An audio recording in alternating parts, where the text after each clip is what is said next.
அந்த பட்ஜெட் பயம். 3000 ரூபா ஒரு மாசம், இது சாத்தியமே இல்லைன்னு சொன்னாங்க. ஆனா விஜய்குமார் செஞ்சு காட்டினாரு. இது வெறும் பணத்தை சேமிச்ச கதை இல்ல, ஒரு சராசரி மனுஷனோட நம்பிக்கைய மீட்டெடுத்த கதை. அது எப்படின்னு பாக்குறீங்களா? இந்த உலகத்திலேயே ரொம்ப சின்ன சத்தம் எது தெரியுமா? மாச கடைசியில நம்ம பேங்க் அக்கவுண்ட்ல இருந்து வர்ற அந்த மெசேஜ் சத்தம்தான். ஆனா அந்த சத்தம் மனசுக்குள்ள குடுக்கற பாரம் இருக்கே, அது ரொம்ப பெருசு. நம்ம விஜய்குமார் போனை பார்த்துட்டு ஒரு நீண்ட பெருமூச்சு விடுறாரு. ஸ்கிரீன்ல பேலன்ஸ் காட்டுது 3050 ரூபா 40 பைசான்னு. அந்த 50 ரூபாய கூட எடுக்க முடியாதுங்கிற யதார்த்தம் அவரை ஒரு நிமிஷம் உலுக்கி பாக்குது. அப்போதான் சமையலறையிலிருந்து அந்த சத்தம் கேக்குது. டக் டக். ரேவதி மளிகை டப்பாக்களை தட்டி பாக்குறாங்க. அந்த காலி டப்பாக்கள் எழுப்புற சத்தம் விஜய்குமாரோட கவலைய இன்னும் அதிகமாக்குது. ரேவதி மெதுவா ஹாலுக்கு வர்றாங்க. அவங்க கண்ணுல ஒரு சின்ன தயக்கம். என்னங்க, மளிகை டப்பா எல்லாம் அடிய பாத்துடுச்சு. துவரம் பருப்பு ஒரு பிடி கூட இல்ல. என்ன தொட முடிஞ்சு போச்சு. இந்த மாசம் என்ன பண்றது? ரேவதி நீட்டுற அந்த லிஸ்ட் ஒரு காகிதம் இல்ல, அது ஒரு குடும்பத்தோட ஒரு மாச தேவை. விஜய்குமார் அந்த லிஸ்ட வாங்கி பாக்குறாரு. அத்தாடி, இதுக்கு 5000 ரூபா வேணுமேன்னு மனசு பதறுது. ஆனா ரேவதியோட வாடின முகத்தை பார்த்த உடனே விஜய்குமார் தனக்குள்ள ஒரு தைரியத்தை வரவழைச்சிக்கிறாரு. விஜய்குமார் மெதுவா ரேவதி கிட்ட சொல்றாரு. ரேவதி, கவலைப்படாத. இந்த மாசம் நாம ஒரு புதுசா ஒன்னு ட்ரை பண்ணுவோம். வெறும் 3000 ரூபாய்க்குள்ள ஒரு மாசம் மளிகைய முடிக்கணும். அதுவும் ஒரு பிளாஸ்டிக் கவர் கூட வீட்டுக்குள்ள வராம ஜீரோ வேஸ்ட் முடியல. ரேவதி நம்ப முடியாம விஜய்குமார பாக்குறாங்க. அவங்க முகத்துல ஒரு சின்ன சிரிப்பு வருது. ஆனா அதுல சந்தேகம் அதிகமா இருக்கு.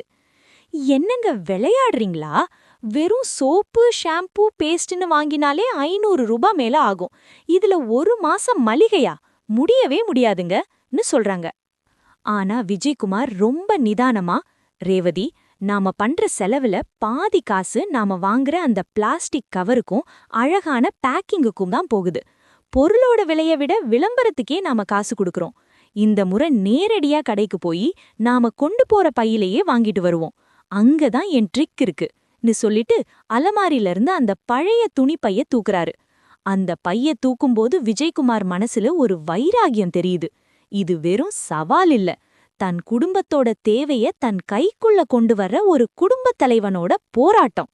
களத்தில் இறங்கிய விஜய்குமார். The master plan. திட்டம் போடுறதுல நம்ம விஜய்குமார் எப்போதுமே கில்லாடி. ஆனா இந்த முறை அவர் கையில் எடுத்த ஆயுதம் கொஞ்சம் விசித்திரமானது. சூப்பர் மார்க்கெட்ல இருந்து வர்ற அந்த கலர்ஃபுல்லான buy one get one free விளம்பர நோட்டீஸ்களை ஒரு ஓரமா தூக்கி போட்டாரு. ரேவதி, இந்த கவர்ச்சியான விளம்பரங்கள் தான் நம்ம தேவையை விட அதிகமா வாங்க வைக்குதுன்னு சொல்லிக்கிட்டே பரன்ல இருந்த பழைய கண்ணாடி ஜாடிகளை தேடி எடுத்தாரு. ரேவதி ஆச்சரியமா கேக்குறாங்க. ஏங்க, இந்த பழைய பாட்டிலை எல்லாம் இப்போ எதுக்கு தேடி எடுக்கிறீங்க? கடையிலேயே பாக்கெட்ல தருவாங்களே. அதுக்கு விஜய்குமார் ஒரு முக்கியமான விஷயத்த சொல்றாரு. ரேவதி, நாம ஒரு கிலோ பருப்பு பாக்கெட் வாங்கும்போது அந்த பாக்கெட்டுக்கும் அத பேக் பண்ணி வச்சிருக்கிற கம்பெனி விளம்பரத்துக்கும் சேர்த்துதான் காசு கொடுக்கறோம். ஆனா அதே பருப்ப லூஸ்ல வாங்குனா 20% காசு மிச்சமாகும். அந்த காசை மிச்சம் பண்ணினா நாம இன்னும் 4 பொருள் அதிகமா வாங்கலாம். அந்த ஒரு புள்ளி விவரம் ரேவதியை யோசிக்க வைக்குது. நிஜமாவா சொல்றீங்க? அப்போ பிளாஸ்டிக் குப்பையும் சேராதில்லன்னு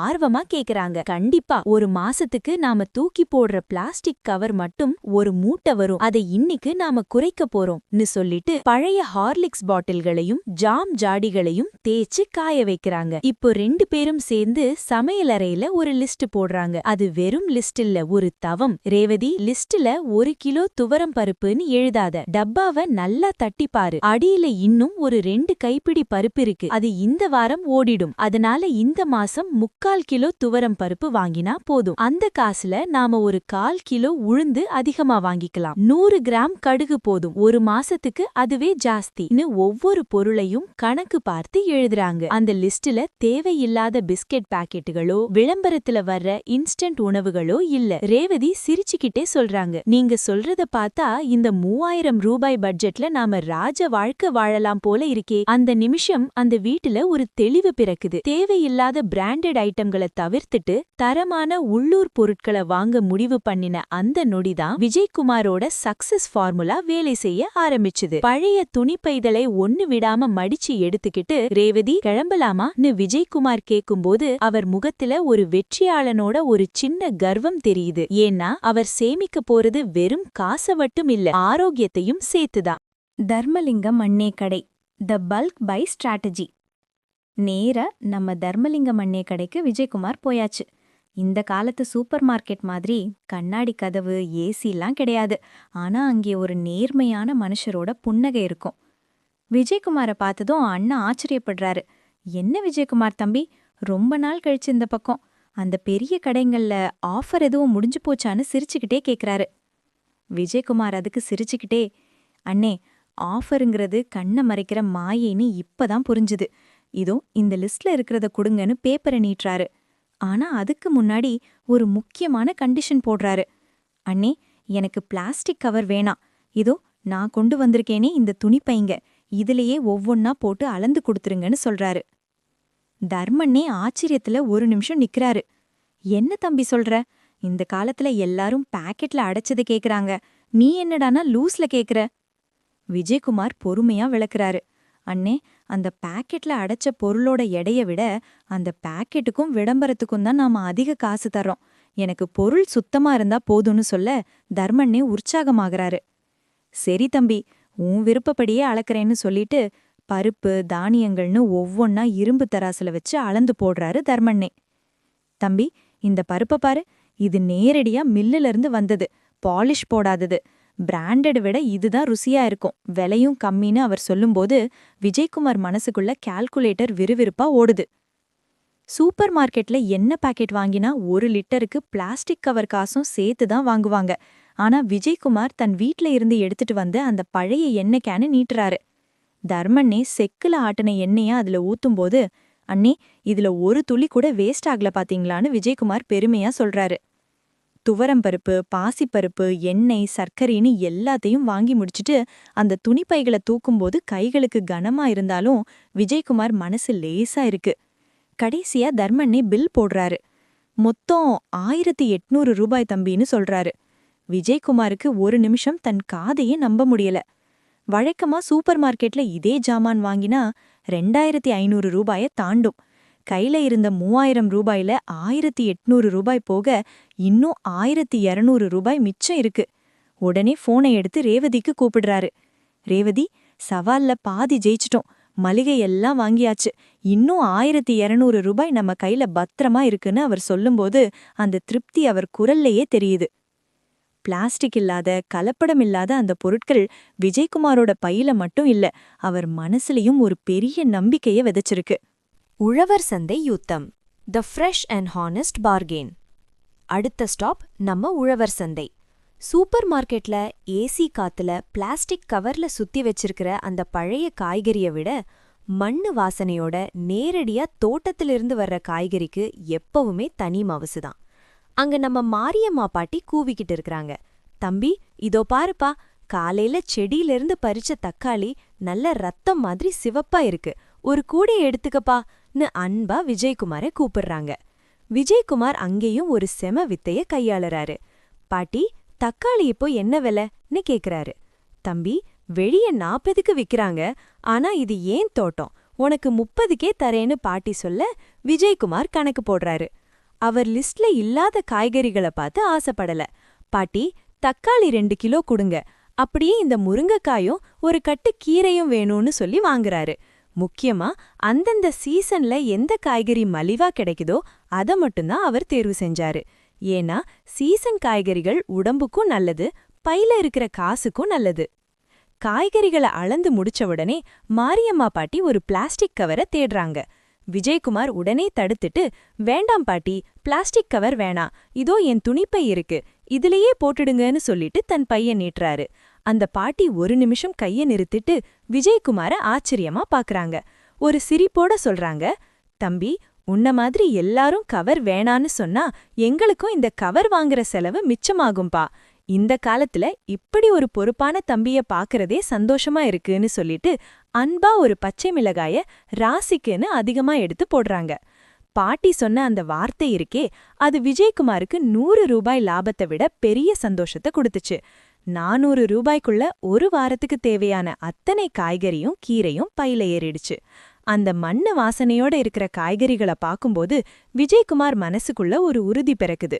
நாம குடுக்கிற இந்த சின்ன தொகை நேரடியா ஒரு விவசாயியோட கைக்கு போகுதுங்கிற அந்த திருப்தியே தனிதான். வேவதியோட ஆச்சரியம். தி விக்டரி அட் ஹோம். வீட்டுக்குள்ள நுழைஞ்ச விஜயகுமார் முகத்துல ஒரு வெற்றியாளனோட சிரிப்பு. பைகளை ஹால்ல வச்சுட்டு, ரேவதி இங்க வாயேன், இந்த சவால்ல நாம ஜெயிச்சிட்டோமா இல்லையான்னு நீயே பாருன்னு கூப்பிடுறாரு. ரேவதி மெதுவா அந்த பைகளை திறந்து பாக்குறாங்க. அவங்க கண்ல ஒரு பெரிய ஆச்சரியம். ஏன்னா அங்கே ஒரு பிளாஸ்டிக் கவர் கூட இல்ல. ஒவ்வொரு ஜாமானும் துணிப்பையிலையும் அவங்க கொடுத்து அனுப்பின அந்த பழைய பாட்டில்கள்லயும் பத்திரமா இருக்கு. என்னங்க, நிஜமாவே ஒரு கவர் கூட இல்லாம வாங்கிட்டீங்களா?ன்னு அவங்க கேக்க விஜயகுமார் பெருமையா கணக்க சொல்றாரு. ரேவதி, மளிகைக்கு 1800 ரூபாய், ஃப்ரெஷ்ஷான காய்கறிக்கு 400 ரூபாய், மொத்தம் 2200 ரூபாய் தான் ஆகியிருக்கு. இன்னும் நம்ம பட்ஜெட்ல 800 ரூபாய் மிச்சம் இருக்கு. ரேவதிக்கு ஒரு நிமிஷம் பேச்சே வரல. அந்த பொருட்களை எடுத்து சமையலறையில அடுக்கி வைக்க ஆரம்பிக்கிறாங்க. கண்ணாடி ஜாடிகள்ல அந்த பருப்பும் தானியங்களும் மின்னும்போது அந்த சமையலறையே ஒரு புது பொலிவு பெற்ற மாதிரி இருக்கு. பொருட்களை கொட்டும்போது வழக்கமா சேர்ற அந்த பிளாஸ்டிக் குப்பமலை இன்னைக்கு அங்க இல்ல. வெறும் 3 ரப்பர் பேண்ட் மட்டும்தான் ஓரமா கிடக்கு. ரேவதி மெதுவா அந்த பொருட்களை தடவி பார்த்துட்டு நெகிழ்ந்து போறாங்க. இத்தனை வருஷமா நாம மளிகை வாங்குறோன்னு சொல்லி எவ்வளவு காசை வீணாக்கி எவ்வளவு பிளாஸ்டிக் குப்பையை இந்த வீட்டுக்குள்ள சேர்த்திருக்கோன்னு இப்பதான் புரியுதுங்கன்னு சொல்லும்போது அவங்க குரல் லேசா உடையுது. அந்த நிமிஷம் அவங்களுக்கு தெரிஞ்சது, இது வெறும் பணத்தை சேமிச்ச விஷயம் மட்டும் இல்லன்னு. விஜயகுமார் ரேவதியோட தோள்ல கை வச்சு மெதுவா சொல்றாரு, இது வெறும் காசு மிச்சம் பண்ற சவால் மட்டும் இல்ல ரேவதி. நாம என்ன சாப்பிடுறோம், எவ்வளவு ஆரோக்கியமா இருக்கோம், இந்த பூமிக்கு நாம எவ்வளவு உண்மையா இருக்கோன்றதுதான் முக்கியம். இந்த 800 ரூபாய் மிச்சமானது ஒரு பக்கம் இருக்கட்டும், ஆனா இன்னைக்கு நாம ஒரு பிளாஸ்டிக் குப்பைய கூட உருவாக்கல பாத்தியா, அதுதான் உண்மையான லாபம். ரேவதி அந்த பொருட்களை பார்த்து ஒரு ஆத்மார்த்தமான சிரிப்பு சிரிக்கிறாங்க. ஒரு நடுத்தர வர்க்க குடும்பத்துல கணவன் மனைவி 2 பேரும் சேர்ந்து எடுக்கிற ஒரு சின்ன முயற்சி எவ்வளவு பெரிய மாற்றத்தை உண்டாக்கும்ங்கிறதுக்கு விஜயகுமாரும் ரேவதியும் தான் இன்னைக்கு சாட்சி. பாத்தீங்களா நண்பர்களே, விஜயகுமாரும் ரேவதியும் சேர்ந்து இந்த சவாலை வெறும் கணக்கால மட்டும் இல்ல, அவங்க மன உறுதியால ஜெயிச்சிட்டாங்க. 3000 ரூபாயில ஒரு மாசம் ஓட்டுறது கஷ்டம்னு நினைச்ச ரேவதி முன்னாடி 800 ரூபாய மிச்சம் பண்ணி ஒரு ஆரோக்கியமான பாதைய நம்ம விஜயகுமார் காட்டியிருக்காரு. ஒரு பிளாஸ்டிக் கவர் கூட இல்லாம ஒரு மாசத்துக்கு தேவையான மளிகையும் காய்கறியும் இப்போ அவங்க கைவசமா இருக்கு. இது வெறும் ஒரு வீடியோவோ அல்லது சவாலோ சேலஞ்ச் மட்டும் இல்லைங்க, இது ஒரு வாழ்க்கை முறை. நாம ஏன் இதை ஒரு வாரம் ட்ரை பண்ணக்கூடாது? சூப்பர் மார்க்கெட்ல இருக்கிற அந்த ஏசி வெளிச்சத்தை விட நம்ம தெருமுனை மளிகை கடையில இருக்கிற அந்த அன்பும் உழவர் சந்தையில இருக்கிற அந்த பசுமையும் நமக்கு தரப்போறது ஆரோக்கியத்தை மட்டும் இல்ல, மன நிறைவையும் தான். உங்க ஊர் கடைக்காரர்களையும் அந்த மண்ணை நம்பி உழைக்கிற விவசாயிகளையும் ஆதரிங்க.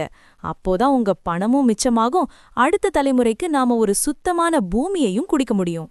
இந்த 800 ரூபாய் சேமிப்புங்கிறது விஜயகுமாருக்கு ஒரு ஆரம்பம்தான். இதே மாதிரி உங்க வாழ்க்கையிலையும் சின்ன சின்ன மாற்றங்களை செஞ்சு பாருங்க, அது பெரிய லாபத்தை தரும். எல்லாம் சரி, விஜயகுமார் 2200 ரூபாயில முடிச்சிட்டாரு.